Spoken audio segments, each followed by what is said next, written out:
Ah, l'étrange Noël de Monsieur Jack, ce film qui nous divise tous. Alors, c'est un film d'Halloween ou de Noël? Sorti en 1993, ce long métrage d'animation signé Disney est le 41e du studio. Mais attention, ce n'est pas n'importe quel Disney. Ici, on parle de Tim Burton. Du Burton pur jus.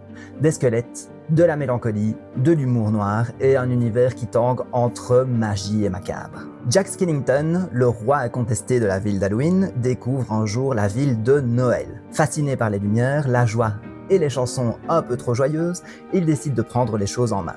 Résultat, un Noël un peu spooky. Mais avant de parler de ces aventures catastrophiques, remontons un peu dans le temps et découvrons comment ce film devenu culte a vu le jour. Alors montez dans votre traîneau ou enfourchez votre balai volant, tout dépend de quel team vous êtes, et suivez-moi dans la découverte de la ville mystérieuse du roi des citrouilles. C'est parti!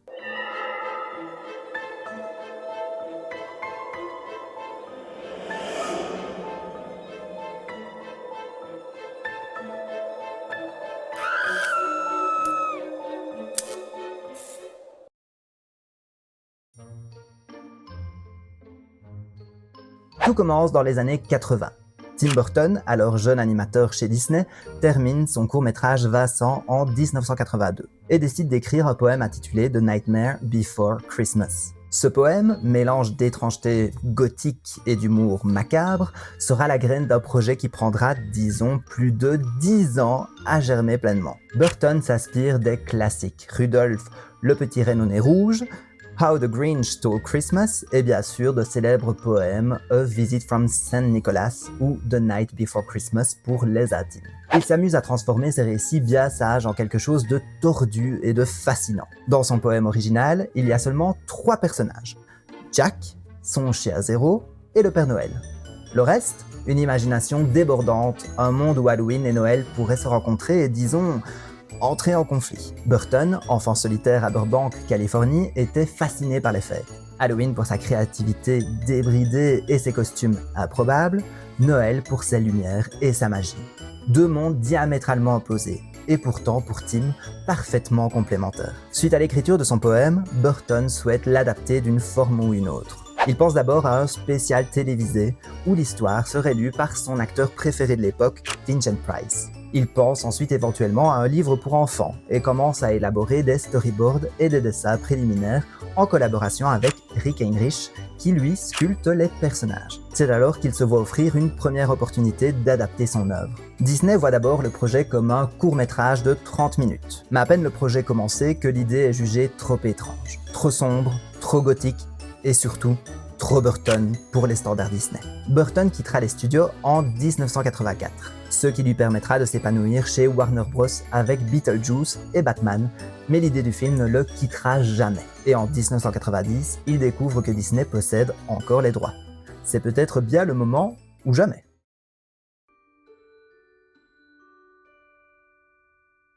Burton décide alors de transformer son poème en long métrage. Il devait initialement réaliser le film lui-même, mais son emploi du temps sur Batman le défi l'en empêche. Il confie donc le bébé à Henry Selick, un réalisateur talentueux qui abandonne d'autres projets pour se consacrer au film. Le projet attire l'attention de Jeffrey Katzenberg et David Oberman, qui voient là une occasion de repousser les limites techniques et créatives de Disney suite au succès de Qui veut la peau de Roger Rabbit. Selick dira plus tard, c'est comme si Tim Burton avait pondu l'œuf et je m'étais assis dessus pour le couver.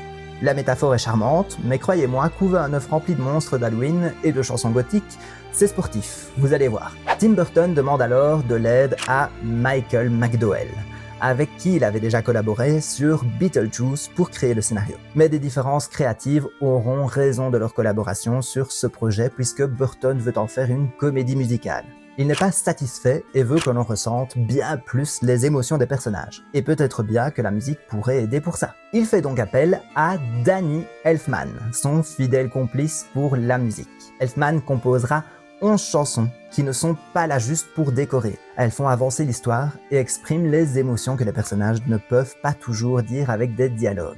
Elfman dira que ce fut le travail le plus facile de sa vie. Pourquoi? Parce qu'il se reconnaît dans Jack Skellington. Un peu de mélancolie, beaucoup d'ambition et une fascination pour tout ce qui brille. Ou tombe en morceaux. Mais tout n'est pas rose dans la ville d'Halloween. Caroline Thompson, scénariste fraîchement intégrée au projet, expliquera plus tard que l'ambiance était très souvent électrique. Et vous savez qui était le principal sujet de ces disputes? Eh ben, Oogie Boogie. Il n'aura pas mis de bâton que dans les roues de Jack Skellington, mais aussi des scénaristes. Burton et Selig se disputent une première fois à son sujet, car Selig voulait que l'on découvre que c'était en fait le docteur Finkelstein qui se trouvait à l'intérieur du grand méchant au lieu des insectes. Mais l'idée n'a pas plu du tout à Burton, qui visiblement l'a fait comprendre d'un bon coup de pied dans le mur. Deuxième altercation, et cette fois-ci avec la scénariste elle-même, qui suppliera Burton de changer le personnage qui pour elle est problématique dans son design et son nom. Son apparence fait penser aux membres du Ku Klux Klan. Son apparence fait penser aux membres du Ku Klux Klan, et son nom est d'après elle une insulte à la communauté afro-américaine. Selig ajoutera plus tard que le design de l'antagoniste était en fait inspiré d'un dessin animé de Betty Boop, The Old Man of the Mountain, et du chanteur Jazz Cab Calloway. Et son nom, une référence au véritable boogeyman Croque-Mitaine en français.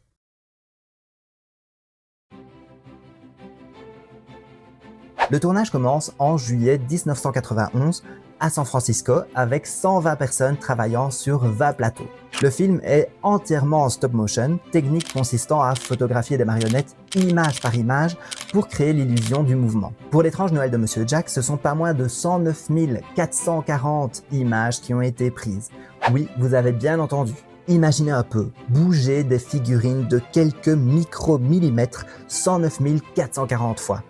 Il y a des personnes dans ce monde qui ont bien plus de patience et de courage que moi. 3 ans, 120 personnes et plus de 100 000 photos. On pourrait résumer le film ainsi et prendre un moment pour admirer. Les personnages sont incroyablement détaillés. Jack possède environ 400 têtes pour exprimer toutes ses émotions. Sally, elle, a 10 visages déclinés en 11 expressions chacun. Mais pour préserver ses longs cheveux roux, son masque facial est retiré et non la tête entièrement comme les autres personnages. Même Zero n'est pas en reste, avec des animations conçues pour le rendre attachant malgré sa nature flottante. D'ailleurs, la figurine de Jack sera la seule réutilisée par après durant la production d'un autre long-métrage de Tim Burton et Selig, James et la pêche géante à l'occasion d'un caméo. La ville d'Halloween s'inspire de l'expressionnisme allemand avec ses angles tordus et ses architectures impossibles. Christmas Town, elle, est un mélange extravagant de couleurs et de formes à la Dr Seuss. Selig dira « il fallait que ça ressemble à un film de Tim Burton même si Tim n'était pas là ».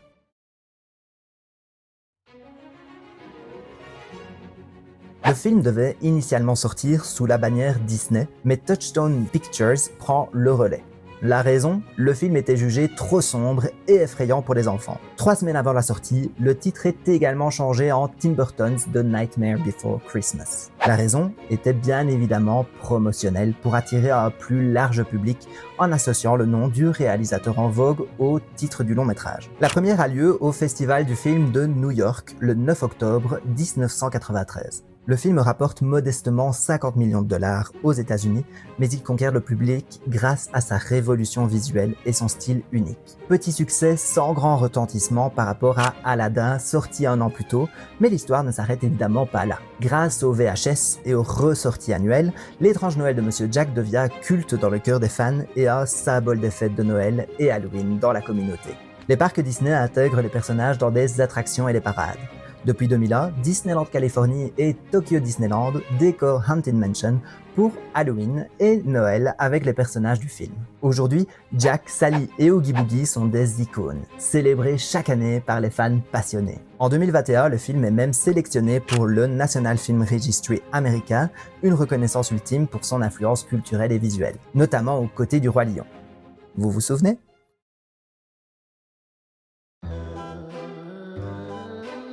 L'étrange Noël de Monsieur Jack n'est pas seulement un film, c'est une passerelle entre 2 mondes, l'ombre et la lumière, la peur et la magie, Halloween et Noël. C'est un hommage à l'imagination débridée de Tim Burton et à la créativité de toute une équipe. Et si vous vous demandez encore si c'est un film de Noël ou d'Halloween, eh bien laissez Jack décider pour vous. Après tout, qui peut résister à un squelette chantant et essayant de sauver ou de ruiner la fête de Noël ?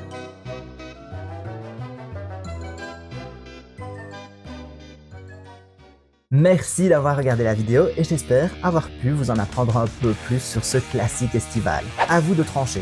Dites-moi en face si ce film est un classique de Noël ou Halloween. Pour quelle occasion allez-vous le regarder? N'oubliez pas de liker, partager et de vous abonner si vous avez passé un bon moment. Et pour ma part, je m'en vais directement travailler sur la prochaine destination. Je vous souhaite à toutes et à tous une mystérieuse mais malgré tout magnifique fête d'Halloween. Et je vous retrouve dans quelques jours pour la prochaine vidéo. En attendant, n'oubliez jamais que derrière chaque succès se trouvent des personnes qui n'ont jamais cessé de croire en leurs rêves. Happy Halloween!